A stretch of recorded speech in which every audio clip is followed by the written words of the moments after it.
Presentamos acá la segunda parte de la teoría de las representaciones sociales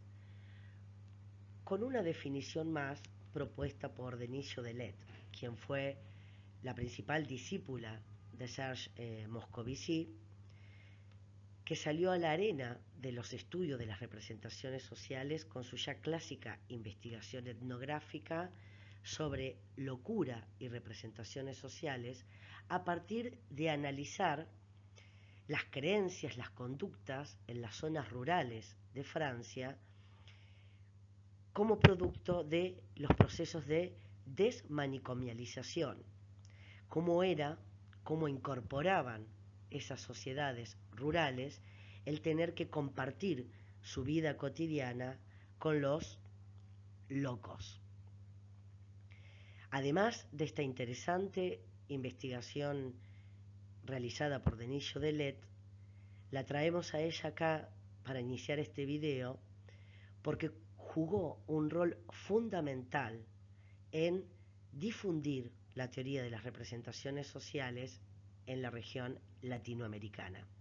Denis Jodelet mantiene hasta el día de hoy una profunda relación con los investigadores latinoamericanos e impulsó sustancialmente la investigación en Brasil, en Venezuela, en México, en Argentina. Su trabajo es hasta el día de hoy fundamental también para el desarrollo y contribución de la teoría de las representaciones sociales.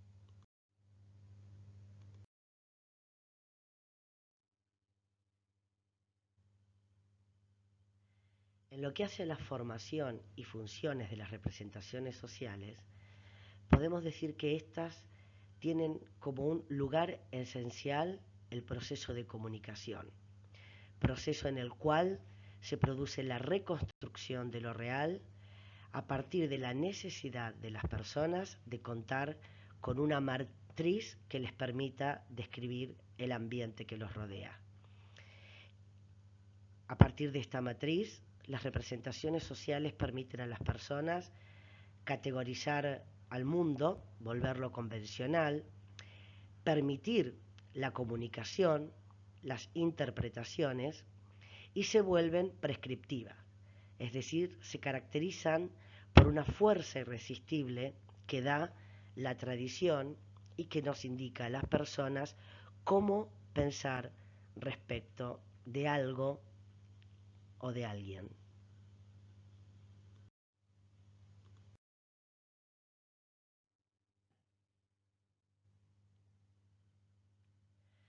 Dos elementos se vuelven fundamentales en las representaciones sociales en tanto principios organizadores. Por un lado, el proceso de familiarización, es decir, ante la novedad, ante lo nuevo que aparece en nuestra vida cotidiana, se activa un proceso de familiarización de eso que amenaza o que resulta desconocido o insólito. De esta forma, las representaciones sociales siempre emergen a partir de un objeto nuevo que nos resulta extraño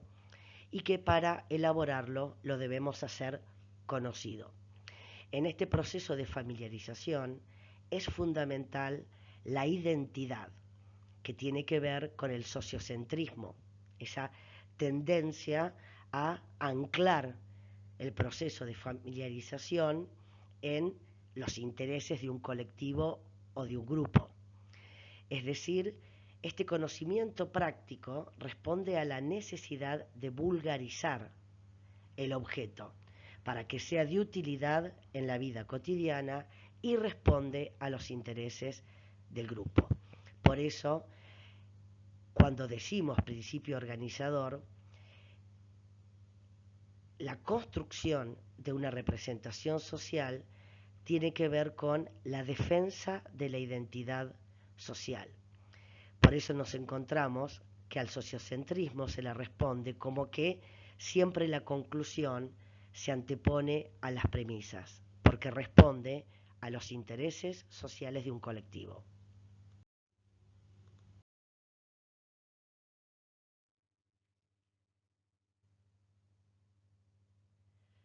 De esta forma, cuando damos cuenta de la identidad social como un principio organizador de la representación social, estamos hablando de que no cualquier objeto es objeto de representación. Es un objeto que es relevante para el grupo, que se hace saliente para el grupo, por tanto, interpela a las identidades sociales. Ese fenómeno que se vuelve relevante para el grupo y que necesitamos incorporarlo a la realidad cotidiana, puede ser un objeto, una idea, una teoría científica, pueden ser los productos de imaginación cultural, elementos míticos que tienen que ver con factores relevantes para distintos grupos en una sociedad, o también el objeto representacional puede tener que ver con condiciones sociales, acontecimientos socialmente relevantes. Lo importante a destacar acá es que un objeto se vuelve objeto de representación social cuando tiene que ver con un fenómeno de discutibilidad social, que entra en una discusión, en una polémica que es relevante para los grupos que conforman la sociedad. A partir de ese objeto representacional se van a delimitar los grupos y los contextos concretos donde aparecerán las distintas ideas respecto del objeto.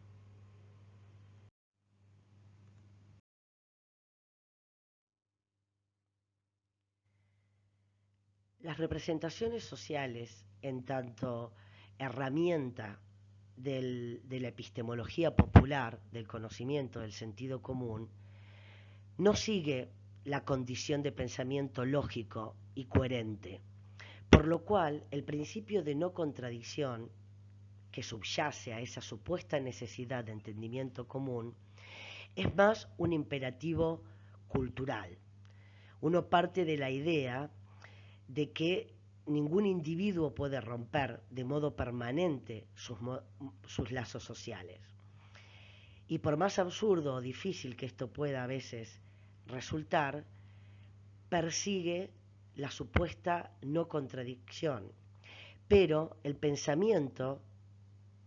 del sentido común es contradictorio y, como veremos, polifacético. Entonces, la necesidad de poner de acuerdo los pensamientos resulta, como ven en la filmina, de una dinámica general de la vida social que se extendería al funcionamiento mental. Esta necesidad de acuerdo haría supuestamente enfatizar la condición del pensamiento lógico, pero ese pensamiento lógico responde más a los intereses grupales y a una coherencia y una lógica que no se puede esperar encontrar en las representaciones sociales. Y esto se debe, como dice Moscovici, a que en toda la psicología social hay un fenómeno que es uno de los más persistentes, que es la de la unidad endogrupal. Para mantener esa unidad respecto del grupo, la no contradicción sería una forma de razonamiento para responder a esa funcionalidad. Y esto nos remite también a ese sociocentrismo, es decir, a la fuerza que tiene la presión a la referencia, al consenso, y la presión a la inferencia. Todo esto lleva a intentar no ser contradictorio, pero el pensamiento del sentido común es un pensamiento que se contradice.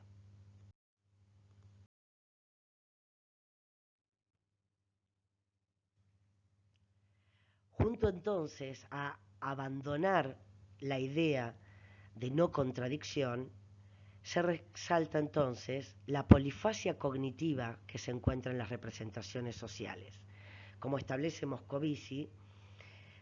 parece forzoso la idea de abandonar la oposición entre lógico e ilógico, racional, afectivo, social, no social. Moscovici va a decir que nos encontramos ante una pluralidad de sistemas cognitivos y de situaciones sociales entre las cuales se va a dar una relación de adecuación. Por lo tanto, en el mundo del sentido común, la heterogeneidad y la contradicción no deben sorprender.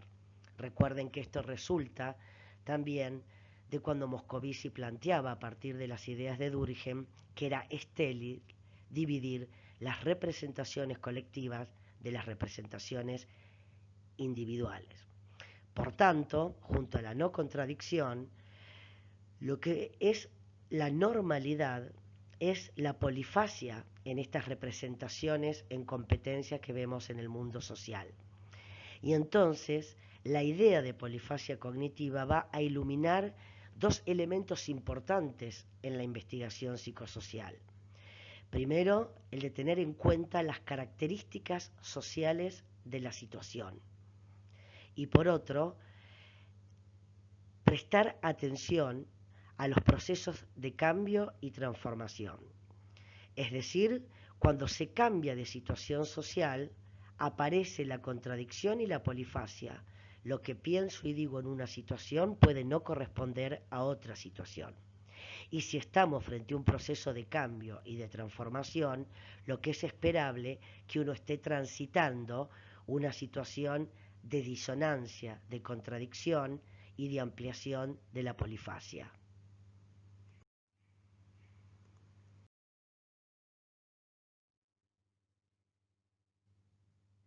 Y es justamente la aparición de la identidad social como principio organizador, el sociocentrismo, la contradicción y la polifasia, lo que le permite a Moscovici dar cuenta del consenso, pero también del disenso. Para Moscovici, el pensamiento del grupo nunca es algo totalmente consensuado y tampoco, como ya sabemos, una mera conglomeración de ideas idiosincráticas que mantienen individuos aislados. De esta forma, aparecen a partir de las representaciones sociales el disenso en el consenso y nos podemos encontrar con representaciones hegemónicas, polémicas o emancipadoras, las ampliamente compartidas, las que plantean contradicciones en distintos grupos que integran la sociedad y aquellas que no tienen un carácter hegemónico ni uniforme, pero que van emergiendo en los subgrupos específicos que aportan nuevas formas del pensamiento social. La única forma de entender el cambio y la transformación es también la relación entre representaciones hegemónicas, polémicas y emancipadoras.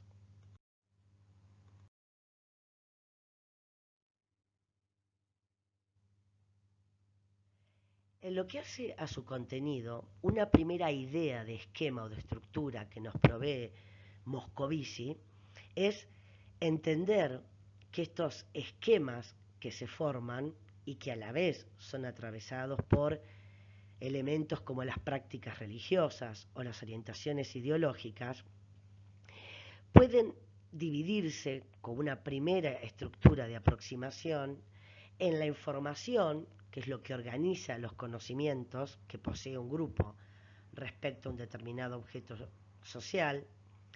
el campo de representación, donde se va a nuclear un conjunto de opiniones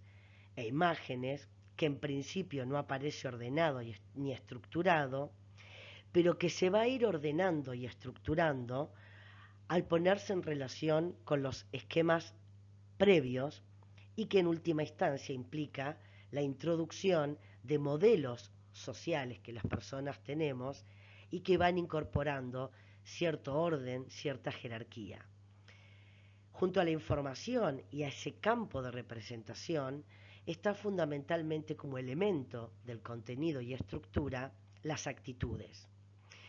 Moscovici va a decir que el primer elemento que va a activar lo que acabamos de ver son las actitudes, porque nos informamos y nos representamos una cosa solamente después de haber tomado posición y en función de esa posición que hemos tomado. De esta forma,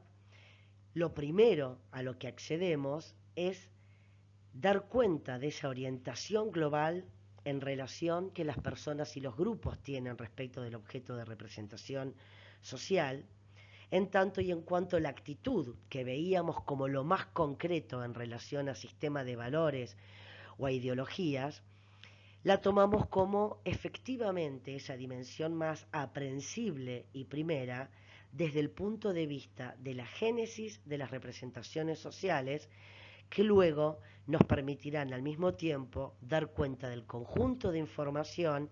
y de una determinada organización del campo de representación en función de un objeto novedoso que tenemos que hacer familiar e incorporar a nuestra vida cotidiana para poder lidiar con él.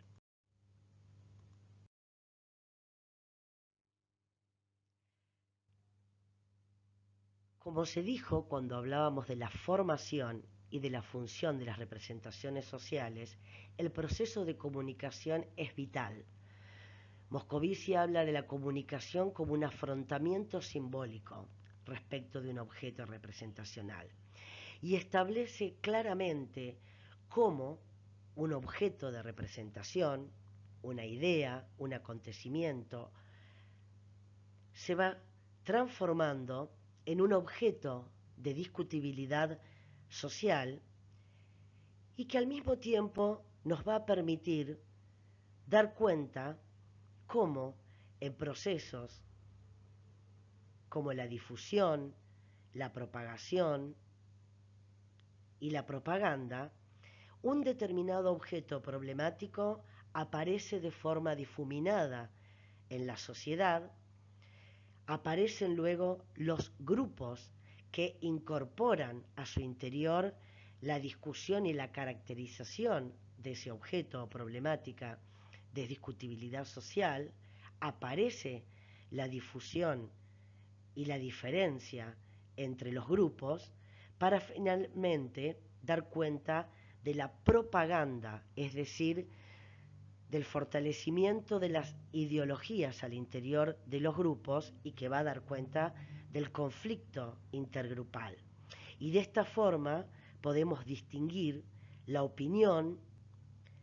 las actitudes de los distintos grupos a la hora de familiarizarse y hacer suyo el objeto de representación y las acciones en un marco ideológico concreto para actuar en relación a ese objeto de representación.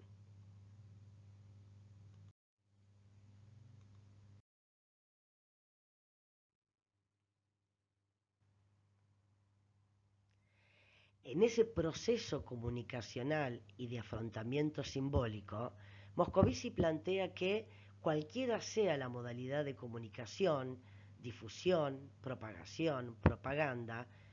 un elemento clave, una cuestión fundamental que toma la teoría de las representaciones sociales es, como dijimos, cómo un grupo transforma en familiar y propio algo que resulta nuevo, que es extraño y que ponen en juego las representaciones originarias, como veíamos anteriormente, las creencias y las visiones de otro grupo. De esta forma, en términos de procesos, hay dos procesos generales que intervienen en cualquier sistema de comunicación: el anclaje y la objetivación, constantemente en relación con la necesidad de hacer familiar lo no familiar y siempre en esa función sociocéntrica de defensa de la identidad social.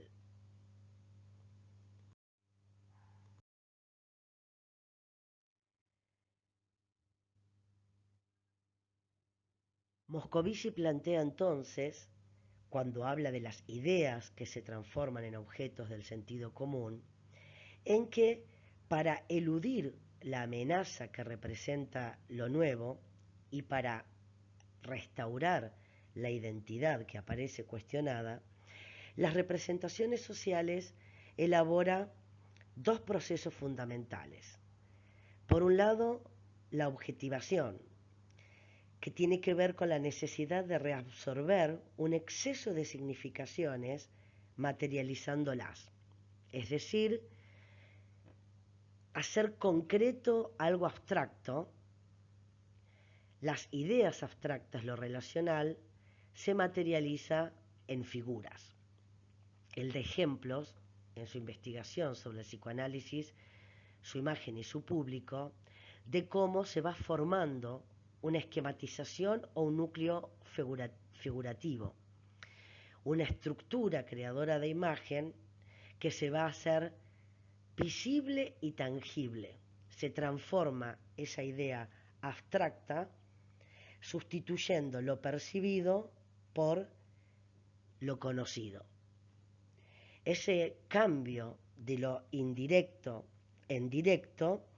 responde a la necesidad de naturalizar y de clasificar,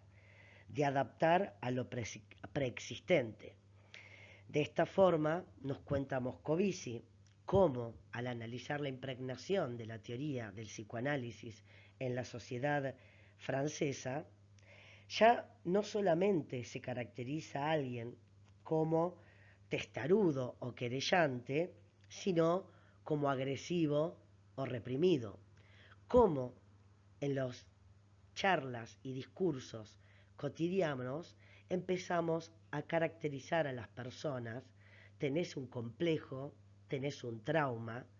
sos neurótico, alguien que te analiza los sueños o alguien que te responde, bueno, eso es un lapsus, o bueno, cuando el chiste es muy repetido, quiere decir algo. Estos son ejemplos a través de los cuales el psicoanálisis se impregna en la sociedad francesa en función del estudio realizado por Moscovici.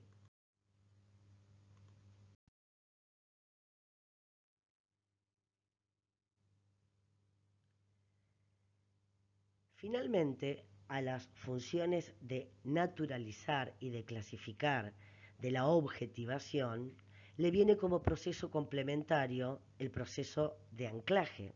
es decir, cómo se asimila eso nuevo a lo que ya existe, a nuestros marcos de interpretación previa. Aparecen aquí los sistemas de valores y sistemas de categorías que el grupo dispone, y estas se vuelven herramientas que necesariamente las personas vamos a utilizar para entender y para interpretar ese nuevo objeto extraño. Ese nuevo objeto extraño sigue asociándose a determinadas figuras, la idea del diván, del psicoanalista, pero también ancla en nuestros sistemas familiares, por lo cual Moscovici explica que empezamos a ver respecto del psicoanálisis y su impregnación en la sociedad francesa cómo los sistemas de valores, las categorías sociales, empiezan a anclar diferencialmente en función de grupos de católicos, de librepensadores, y cómo el psicoanálisis empieza a verse para algunos como una confesión, para otros como un narcoanálisis, otros lo asimilan a una mera sugestión más o a una mera conversación más. Todo esto en función de una identidad social que se defiende. Moscovici da cuenta de cómo fue más fácil incorporar una idea bastante abstracta de la libido en la sociedad francesa respecto de valores dominantes, pero cómo también hubo cierto rechazo y hostilidad a la temática de las pulsiones sexuales, ¿no? A la teoría de la sexualidad que planteaba el psicoanálisis y que para algunos grupos era socialmente inaceptable y para otros más aceptable. Esto tiene que ver con cómo se incorporó lo que planteaba el psicoanálisis sobre una nueva libertad respecto de las costumbres y finalmente, a través de la objetivación y del anclaje, permitir entender cómo algo, a través de un núcleo figurativo y de estos procesos, se va tornando natural, de forma tal que esa teoría esa teoría representada aquí por el psicoanálisis, ancla en la sociedad y se vuelve una teoría profana y autónoma.